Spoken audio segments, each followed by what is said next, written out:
Vamos falar do Agostinho. Talvez, gente, a figura mais importante da história da igreja. Esse sujeito é importante em todos os ramos do cristianismo. Tá? Deve ser a figura mais importante da história da igreja. Todo mundo usa Agostinho para alguma coisa. Ele conta a história da vida dele no seu livro As Confissões. Famoso livro dele, As Confissões. O livro todo tem a forma de uma oração. Então o livro todo é assim. Ele vai falando com Deus. Então, quando eu fiz isso, tu me preservar. Então ele vai falando assim e vai contando a vida dele. É uma oração que ele quer que seja ouvida. Né? Esse é o formato desse livro. Eu já li alguns trechos desse livro, é muito interessante. E o Agostinho, ele é bom de ler também. Ele tem umas frases de efeito assim, muito, muito interessantes. O Alistair McGrath disse que Agostinho é provavelmente a maior e mais influente mente de toda a história da igreja. Por isso não tem como a gente não dar uma atenção especial para ele, ainda mais pela importância que ele tem para a igreja reformada. Os primeiros 9 capítulos das Confissões, ele conta a história dele até a sua conversão, a história da vida dele até a sua conversão e um pouquinho depois. O grande tema é pecado e graça. Pecado e graça. O pecado de Agostinho e a graça de Deus. Agostinho nasceu em Tegaste, atual Argélia, no norte da África, no ano 354. O nome do pai dele era Patrício e o nome da mãe Mônica. Né? Quando a gente fala aqui do nosso bairro Santa Mônica, é a mãe do Agostinho, tá? Para quem não sabia. Essa Mônica é realmente uma mulher admirável. Ela entra naquela categoria lá que o Libânios falou, né? Que mulheres esses cristãos têm? Muito mais certo seria dizer que cristãs essas mulheres são, né? Eu acho que é mais correto. E ela é um exemplo de uma grande mulher de Deus. Era uma mulher de oração. O Agostinho, ele fala nas Confissões. Lembre-se sempre que nas Confissões ele fala sempre como se ele estivesse falando com Deus. Então ele diz assim: minha mãe, tua fiel serva, chorou mais por mim diante de ti do que as mães choram quando lamentam a morte de seus filhos. E na verdade, num sentido, Agostinho estava morto mesmo. Porque ele não seguiu a fé da mãe dele. Ele rejeitou a fé dela e viveu uma vida completamente mundana desde a sua adolescência e em diante. Por meio das orações de Mônica, Deus ouviu as orações de Mônica e ele foi alcançado. E a Mônica só morreu 1 ano depois da conversão do filho.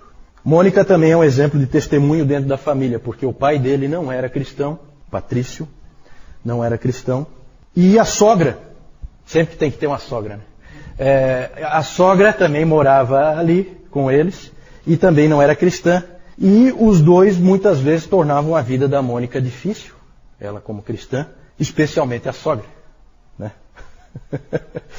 Mas veja só o que o Agostinho diz dela. As virtudes com que a adornaste e pelas quais ele, o Patrício, a respeitou, amou e admirou, eram como muitas vozes constantemente falando a ele de ti. Certo? Ela é um exemplo de testemunho dentro da família, um exemplo dentro daquele de 1 Pedro. Né? Você ganha, sem palavra, pelo teu exemplo, pela tua vida, você ganha o teu marido, e ela ganhou o marido e ganhou a sogra. Tá certo? O Agostinho fala também que a atenção que dispensou e a sua constante paciência e gentileza também acabaram alcançando aquela velha senhora, que era a sogra da Mônica, certo? Vó do Agostinho. Agostinho a chama de uma serva dos servos de Deus. Depois, mais tarde, esse título foi dado para o Papa, né? Aí eu acho que fica bem melhor na Mônica. Eu acho que para o Papa fica muito ruim esse título aí. Não ficou legal, não. Vamos falar da vida dele de pecado. Ele fala nas Confissões de que ele pecou desde o dia que nasceu. Ele fala isso. Ele insiste nisso. Tem até um episódio interessante da infância dele, que ele gasta bastante tempo, que é um episódio em que ele, junto com outros meninos, resolveram roubar umas peras na casa do vizinho. E ele conta essa história das peras, de que ele não tinha a menor fome. Ele não tinha nenhuma razão para ir lá roubar aquelas peras. Ele foi roubar as peras pelo prazer de roubar as peras. Por isso ele foi.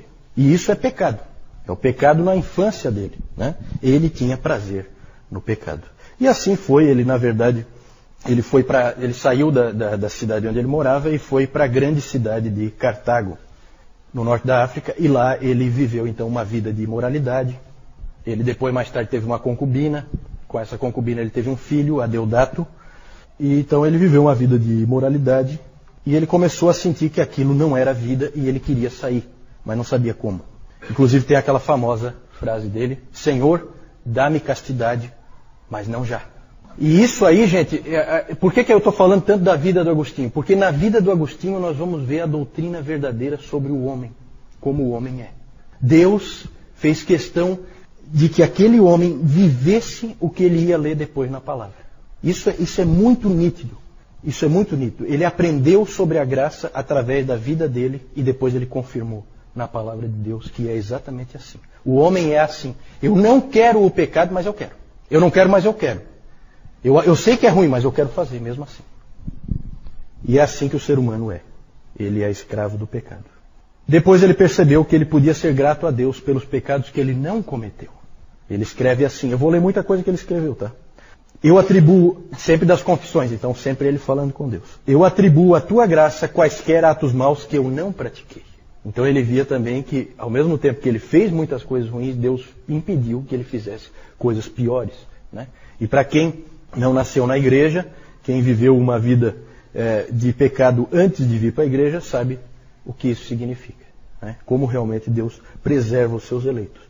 E ele diz assim: Deus colocou um gosto ruim em todos os meus prazeres pecaminosos, né? Isso Deus faz também. Ele faz com que você não consiga aquele prazer que você achava que ia ter. Porque você é um eleito e Deus vai te alcançar. Foi assim que ele fez com Agostinho. Ele diz que não estava buscando prazer em Deus, mas estava buscando prazer em si mesmo e nas outras pessoas. Interessante como ele coloca isso. Já começa a ficar claro no pensamento de Agostinho que o prazer é buscado em Deus. Aquilo que o John Piper bate tanto na tecla hoje, e que o Jonathan Edwards bateu, eles foram buscar lá em Agostinho. Tá certo? Ele foi se afundando daí em miséria, confusão e erro. Começou a ter uma esperança de que houvesse um caminho. Só que ele não foi imediatamente para a Bíblia, não. Ele começa a sua busca. Ele achava a Bíblia muito crua, sem refinamento, né? Aquilo incomodava ele. Então ele não foi para a Bíblia, foi teimoso. E ele fala então da sua mente errante, de como a mente dele funcionava a mil, né, como a gente diz. E ele começou então a seguir tudo que ele podia. Começou a seguir a filosofia. Quando ele tinha 19 anos, ele leu o Hortênsius, o livro de Cícero. Sempre Cícero. Ele leu o Hortênsius e aquele livro despertou nele a ideia da mente, a importância da mente. E despertou nele um desejo pela verdade. Da filosofia ele foi para a astrologia, que nessa época era relativamente respeitada. E aí ele diz assim: eu abertamente consultei estes impostores chamados astrólogos. De lá da astrologia ele foi para uma seita chamada maniqueísmo. O maniqueísmo é um tipo de gnosticismo que veio da Pérsia e lidava com o problema do mal. E ele dizia que o mal era alguma coisa que estava preso ao físico, ao material, e que Deus não tinha nada a ver com isso. E que Deus não pode conviver com um mundo assim, cheio de maldade. Só que, da mesma maneira que outros grupos que nós temos hoje em dia, como os Mormons e as Testemunhas de Jeová, e essas logosofias e essas coisas assim, são grupos que têm muitas afirmações, mas que não têm um sistema. Então, para uma mente inteligente como a do Agostinho, extremamente capaz, era altamente insatisfatório esse tipo de afirmação solta, que não tem lógica nenhuma, que é só uma afirmação muito bonita, mas que não tem uma amarração. Então, ele acabou abandonando também o maniqueísmo. Acabou encontrando alguma luz com os neoplatonistas. Só que porque os neoplatonistas falavam de uma terra de paz, de luz, só que eles não diziam como é que se chega lá. E o Agostinho fala que o fato de que o verbo se fez carne, eu não pude ler ali. Essa informação ele não encontrou ali. E ele sabia, depois ele soube que esse é o único caminho, o fato de que o verbo se fez carne. É impressionante, gente, como Deus foi trazendo o Agostinho. Agostinho, ele decidiu ir para Roma, porque ele quis seguir carreira na retórica. Ele era extremamente capaz, um indivíduo muito inteligente, praticamente um gênio, e ele então queria seguir carreira na retórica, que era uma bela carreira nessa época, e ele achava que ele tinha que ir para o maior centro na época, que era Roma. E ele então Ele queria ir para lá, a mãe dele não queria que ele fosse para lá, porque em Cartago já foi um desastre a vida dele. Imagina ele em Roma, né? Uma cidade maior, muito pior. Então a mãe dele ficava orando e insistindo com ele para ele não ir, e pedia a Deus para ele não ir, e pedia a Deus para ele não ir. Daí ele dizia que ia, daí ele não ia, daí ele ia, daí ele não ia. Ficava nessa indecisão e acabou indo. E aí o que o Agostinho diz disso é uma coisa muito interessante. Ele fala que Deus não ouviu as palavras da sua mãe, mas a oração da sua mãe. Né? Porque as palavras dela eram: Senhor, faz com que o meu filho não vá para Roma. Mas a oração dela é: Senhor, converte o meu filho. E ele tinha que ir para Roma. Na verdade, ele não tinha que ir para Roma. Para onde é que ele tinha que ir? No plano de Deus. Quem é que sabe? Não. Quem é que vai levar ele à fé? Ambrósio de Milão. Então ele vai para Roma, e quando ele chega em Roma, ele descobre que ele não tem que estar em Roma. Que o grande orador, o homem da retórica, está em Milão. E o nome dele é Ambrósio.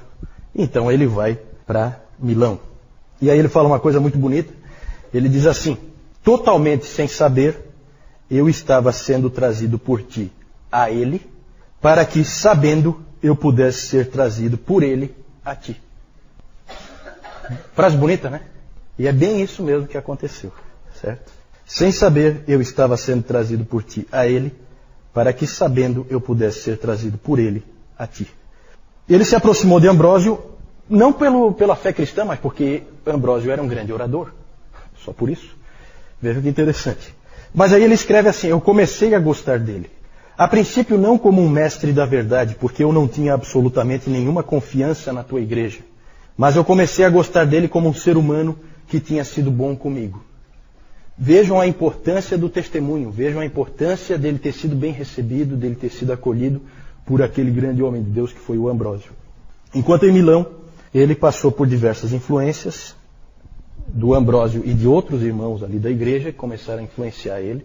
Né? Ele ia sempre aos cultos, ouvia a palavra por causa da oratória, só que ele estava levando o evangelho. Né? Então é interessante isso. E ele então leu um best-seller da época, que era o livro de Atanásio. Vejam como as coisas se interligam.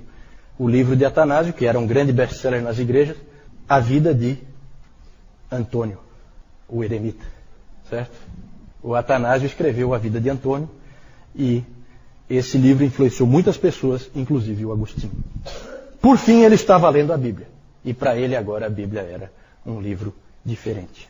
O episódio da conversão dele é famoso. Ele num jardim de Milão, ele ouve uma criança, um menino, gritando: Tole lege, tome, leia.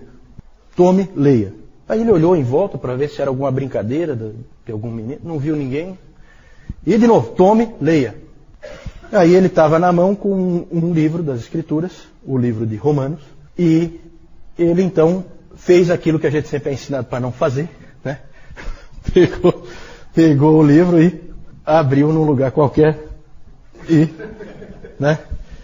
E ele então abriu em Romanos 13, no versículo 13. Alguém abre aí para mim, por favor? Romanos 13, versículo 13. Isso. Eu vou ter que repetir por causa do microfone, né? Andemos dignamente como em pleno dia, não em orgias e bebedices, não em impudicícias e dissoluções, não em contendas e ciúmes, mas revesti-vos do Senhor Jesus Cristo, e nada disponhais para a carne no tocante às suas concupiscências. Esse é o 14, certo?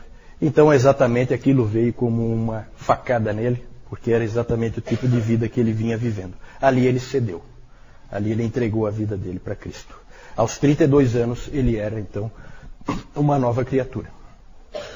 E ele foi então batizado por Ambrósio no ano 387. Certo? Ambrósio batizou ele. A mãe dele estava lá, o filho dele estava lá, né? Um momento bastante interessante, bastante comovente. Ele voltou para Roma e depois voltou para a África, de onde ele tinha vindo. Foi ordenado em 391 e tornou-se bispo em 395. Quando Agostinho foi ordenado, ele chorou, não de alegria, mas porque ele sentia que estava entrando em algo extremamente difícil. Num aniversário de ordenação, ele disse: pregar, repreender, corrigir, edificar, Cuidar de almas individuais é um grande fardo, grande trabalho, grande luta. Quem não evitaria esse trabalho? Mas o Evangelho me constrange. Aí o coração de um pastor. Né? A ordenação, gente, foi muito boa para o Agostinho, porque deu foco para a vida dele. Ele agora tinha uma missão e ele a desempenhou com absoluta fidelidade. Todos os livros dele, os grandes escritos dele, vieram depois já dele ser bispo. Ele passou a se dedicar à obra de Deus de uma maneira impressionante. É muito comum pessoas muito inteligentes e muito capazes como Agostinho. Esse tipo de pessoa é uma pessoa que às vezes ela não se acha na vida, né? Ela erra muito o caminho porque ela é capaz de fazer bem qualquer coisa que ela fizer. Ela vai ter sucesso em qualquer coisa que ela faça. Então ela não sabe o que fazer. E para o Agostinho então foi muito bom que ele foi ordenado, que ele botou um peso de responsabilidade nele e ele então colocou todas as energias dele naquilo. Ele passou o resto da sua vida como bispo em Hipona, que era uma cidade relativamente sem expressão, não é uma cidade importante, mas ele é importante. Né? Então, ele ficou nessa cidade de Hipona. Por 35 anos, ele foi bispo ali e ensinou aquele povo ali. Dizem que os seus sermões nunca eram simplificados para facilitar para o povo. Ele pegava e pregava o que ele entendia realmente da verdade de Deus. Passava muito tempo escrevendo, morreu em 430, pouco antes da cidade cair nas mãos dos vândalos. Século V, gente, já ponham isso na cabeça, século V, o Império Romano do Ocidente vai para o espaço. Tudo que é bárbaro invade o Império Romano e ele é tomado de uma maneira absurda, inclusive ali na África do Norte, onde os vândalos entraram ali. Né? Os vândalos são esse grupo bárbaro que leva esse nome. Aqui nós falamos então um pouquinho da vida dele, mas agora eu preciso falar um pouquinho de teologia, porque o momento é muito importante na história da igreja. O grandioso resgate da doutrina da graça de Deus. Deus escolheu esse homem aí para fazer isso. Nós nunca vamos entender por que Deus escondeu a doutrina da graça de Deus completamente da vista da igreja durante 300 anos. Isso é inexplicável. Não sabemos por quê. Mas esse foi o homem escolhido para trazê-la de volta. Temos aí algumas frases. F.F. Bruce diz o seguinte: a doutrina bíblica da graça parece ter sido enterrada na era pós-apostólica para reaparecer somente com Agostinho. E o B.B. Warfield diz: não há maior abismo na história do pensamento humano do que ocorreu entre a era apostólica e as eras seguintes. Não dá para entender o que aconteceu. Por que de repente todo aquele evangelho de Paulo, tudo aquilo que ele explicou ali em Romanos com tanta clareza, desapareceu. E ninguém mais falava com clareza da graça de Deus. Vejam bem, gente, não é que as pessoas não criam na graça. Não é isso. A situação aqui lembra um pouco a questão da doutrina da Trindade e da divindade de Cristo. As pessoas creem na graça de Deus, só que não está claro como que isso funciona. Falta sistematização. Falta deixar isso claro. E aí todo tipo de barbaridade começa a acontecer. Começam a haver ensinos errados. A ênfase em boas obras trouxe um desequilíbrio muito grande para a igreja naquele período, naqueles 300 anos. Né? É claro que, será que é possível exagerar a importância das boas obras? É claro que não, boas obras são importantes. Só que tem que haver equilíbrio com a graça. E esse equilíbrio se perdeu. Um exemplo, Crisóstomo. Falamos há pouco do Crisóstomo. Olha o que ele disse num determinado ponto. Tudo depende de Deus, mas não de forma que o nosso livre-arbítrio fique prejudicado. Deus não antecipa a nossa escolha para que o nosso livre-arbítrio não seja violentado. Mas quando escolhemos, grande é a assistência que Ele nos traz. Então é sempre assim, é a visão arminiana, pelagiana, de que Deus é um auxiliar. Você se salva e Deus te ajuda. Certo? Essa visão é desastrosa, completamente antibíblica, mas por causa do desequilíbrio que ocorreu, ela acabou sendo bastante comum naqueles 300 anos, certo? E é claro que a gente não é tolo de achar que durante 300 anos Deus não salvou ninguém. Então, sempre a gente tem que tomar cuidado com esse tipo de coisa. Ah, esse está salvo, esse não está. Ah, esse aqui não está salvo porque é arminiano. Ah, esse aqui... Gente, 300 anos. Você vai dizer que um Crisóstomo não foi salvo? Para, né? Sabe? Vamos tomar cuidado. Vamos tomar cuidado. Né? E esses indivíduos, eles precisam de graça por duvidar da graça. Né? É mais ou menos assim, tá bom? Agostinho trouxe muito da sua compreensão do Ambrósio. O Ambrósio já tinha trazido a ideia da graça, tinha começado. Inclusive, Agostinho dá crédito para o Ambrósio. Ele aprendeu muito com o Ambrósio. E a experiência do Agostinho, que nós vimos rapidamente ali, ajudou ele a enxergar a doutrina. O que ele viveu na carne ajudou ele a entender a doutrina bíblica. Certo? Ele acabou, a caminhada do Agostinho até Deus foi cansativa, foi laboriosa, não foi fácil ele chegar até Deus, e ele percebeu que quem busca na verdade é Deus. Deus é que nos busca. Ele entendeu que foi Deus que buscou ele no norte da África, trouxe ele para Cartago, de Cartago para Roma, de Roma para Milão. Para encontrar com um indivíduo que Deus já tinha preparado antes, que era governador da Itália, certo? E antes Deus tinha feito um outro indivíduo lá no Oriente, escreveu um livro sobre a vida de um outro indivíduo, que era um maluco que tinha ido para o deserto, né? E tudo isso Deus junta e traz um homem aos seus pés. E assim é o nosso Deus. É assim que Ele trabalha. Ele não trabalha como nós queremos, Ele trabalha como Ele quer. Certo? Ele nunca pôde ver, o Agostinho, a sua vida como uma vida boa que vai melhorando mais e mais. Certo? Que era um pensamento muito comum de um monge, por exemplo, de achar que não. É o pensamento católico romano, né? Do católico praticante, como se diz, né? Então eu vou melhorando sempre mais, né? Eu vou me tornando uma pessoa mais decente e com isso eu vou me salvando pelas minhas boas obras. Para o Agostinho isso aí estava fora. Ele sabia muito bem quem ele era, né? Com muita clareza. E ele não era de ficar se enganando de que ele é uma outra coisa. E o mesmo sentimento que ele tinha, ele podia ver na Bíblia. Ele percebeu que ele nada podia fazer com o seu pecado. Percebeu que tinha sido capturado pelo pecado e não tinha como se libertar. Primeiro ele não queria e depois ele não conseguia mais. Assim é todo vício, né? Na verdade o vício é um pecado, o pecado é um vício. Certo? Você fica escravo daquilo, você não consegue mais sair. Certo? Inclusive nós cristãos, por que nós temos que vigiar? Pensem nisso sempre, né? Se eu começo a cometer um pecado regularmente, se por exemplo eu começo a contar mentiras, eu me torno um mentiroso. Depois eu não consigo mais não mentir. Certo? Por isso que o cristão nunca pode brincar com coisas perigosas. E isso Paulo alertou um monte de vezes. Né?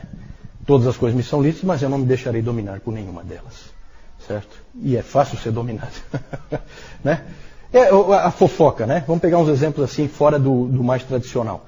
Se eu começo a fofocar, eu viro um fofoqueiro. Eu não consigo mais deixar de falar da vida alheia. Eu não consigo. É inevitável em mim. Porque eu fiquei escravo daquele pecado. Certo? Por isso que eu sempre fico com um pezinho atrás quando os médicos dizem que as coisas são doença, que são... Eu fico mais com a palavra. Eu acho que nós estamos com uma doença sim e o nome dela é pecado. A cura definitiva só no céu. Certo? Todos nós cristãos. E os que não são cristãos também. Ele descobriu na Bíblia que Cristo tinha vindo salvar pecadores. E que Ele nos salva pela fé. E que a própria fé é um dom de Deus. Foi Deus que deu a fé. Aí, é diferente daquela história ali do Crisóstomo, né? Aqui eu tenho que dar o primeiro passo e Deus vai me ajudar. Não. A fé é um dom de Deus. Ele viu isso na Bíblia.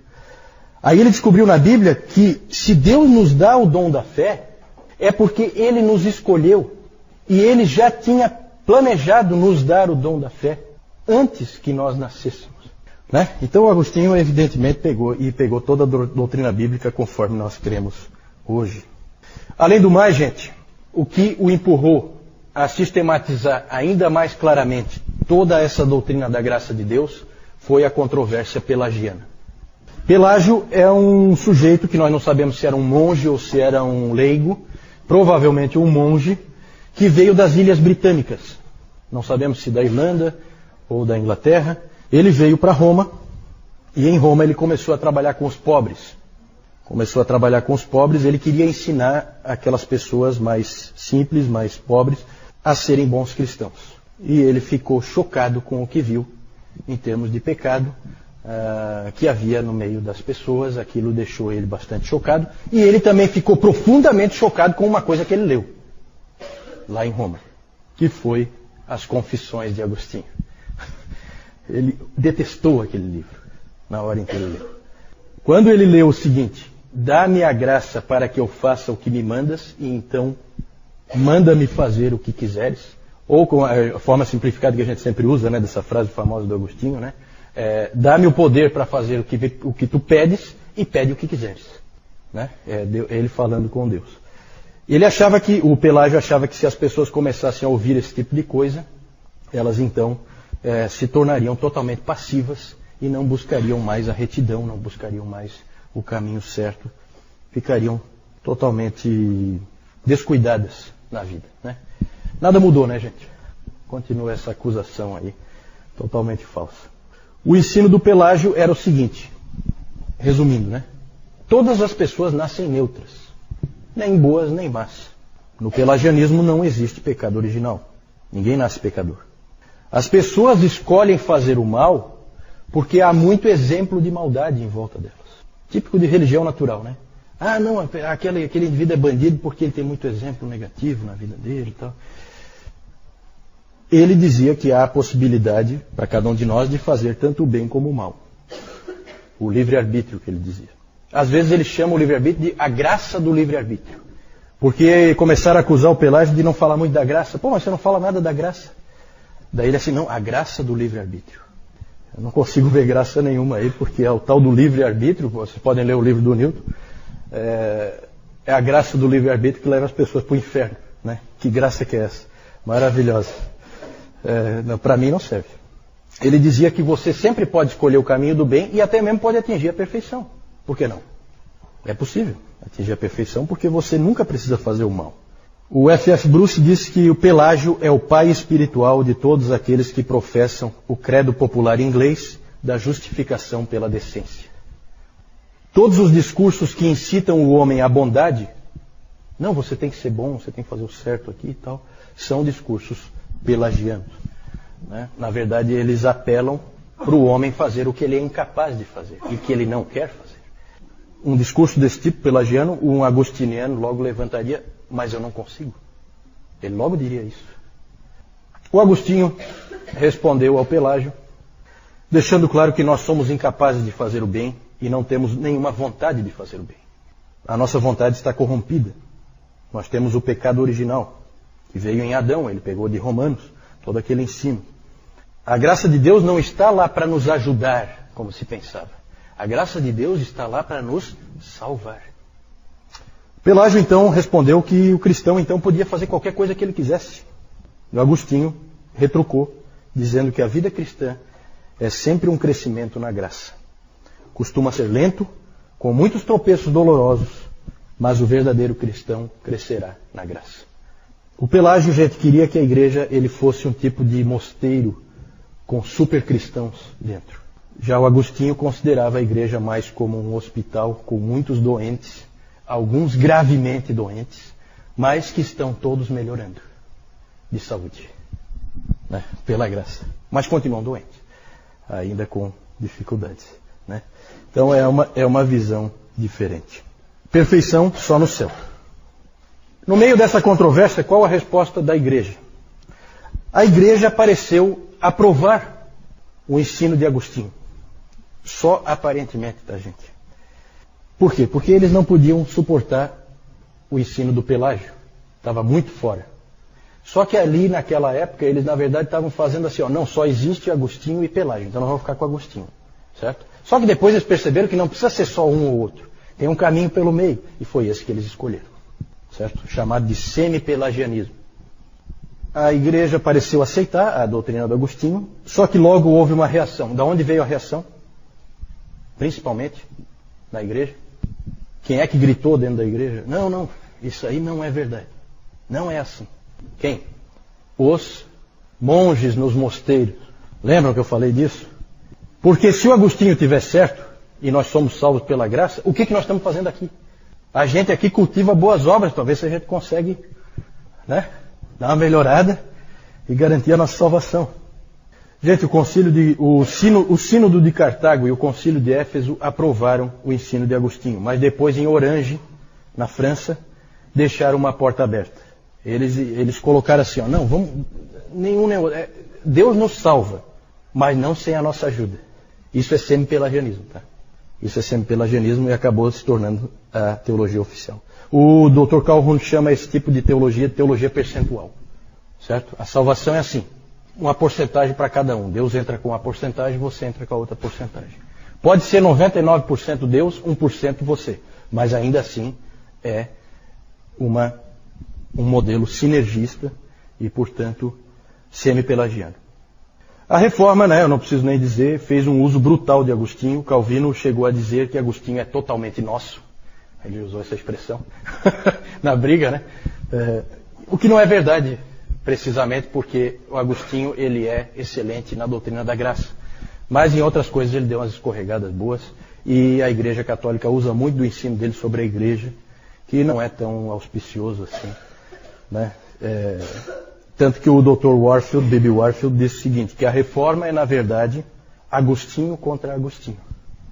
O Agostinho católico contra o Agostinho protestante. Interessante isso. Eu queria falar alguma coisa também sobre o livro do Agostinho, A Cidade de Deus, que é a grande obra dele, mas nós não temos tempo para isso.